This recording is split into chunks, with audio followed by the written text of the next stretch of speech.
បាទសួស្តីមកទាំងអស់គ្នាស្វាគមន៍ជាថ្មីមកកាន់សមាគម YouTube កម្ពុជា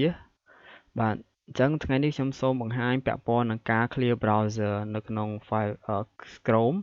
អញ្ចឹងអ្នកនរចូលកន្លែងនេះណាចូលទៅ home សិនមកតមកទៀតអ្នកនរចូលទៅកាន់កន្លែងនេះនេះអាត្រេ3នេះណាហើយចូលទៅកាន់ history ហើយអ្នកនរនឹងឃើញនៅ history នេះទៀតអញ្ចឹងចុច history នេះមក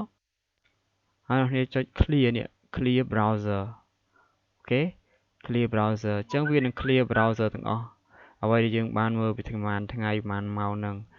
អូខេអញ្ចឹងការលេងដូរម៉ោងតើ clear browser នឹងបានធ្វើការបដូរម៉ោងតទៀតបានគឺ YouTube វាអត់ចាប់អញ្ចឹងនេះគឺជាការ clear browser ទាំង email ទាំងអីផ្ដាច់ចោលទាំងអស់ជួយខ្ញុំចង់ផ្ដាច់កន្លែងទាំងអស់ណា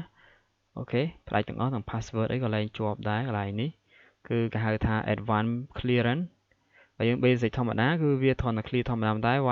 ចំពោះ password អីវានៅចងចាំតែកន្លែង advanced នេះផ្ដាច់ចោលទាំងអស់អូខេទាំង setting អីផ្ដាច់ចោលទាំងអស់បាទនេះជាការ clear browser អញ្ចឹងអ្នកដែលចូលចិត្តលេងដូរម៉ោងត្រូវធ្វើបែបនេះណាបើអត់ដូរទេការយើងមើលជាងការមើលចំវីដេអូដែរតែវាអត់រាប់ឲ្យទេវាអត់រាប់នាទីឲ្យក៏ដូចជារាប់ view ឲ្យ view កើនមែនតែរយៈពេលក្រោយទៀតម្លងមួយថ្ងៃទៅគឺ YouTube ដកទៅវិញ automatic អូខេអញ្ចឹងពេលយើងចូលមកនេះគឺអ្វីថ្មីគឺគេថា user នេះគឺឡើងមានន័យទៅ sign in វិញណាអូខេអញ្ចឹងវាផ្ដាច់នៅ email ចោលទាំងអស់បាទអរគុណច្រើនសម្រាប់ការតាមដានទស្សនានៅវីដេអូមួយនេះសង្ឃឹមថាអ្នកនរនឹងពេញចិត្តហើយជួយ click subscribe បន្តផងដើម្បីទទួលបាននៅវីដេអូថ្មីៗពាក់ព័ន្ធនឹងការបរៀន YouTube អរគុណបាយបាយ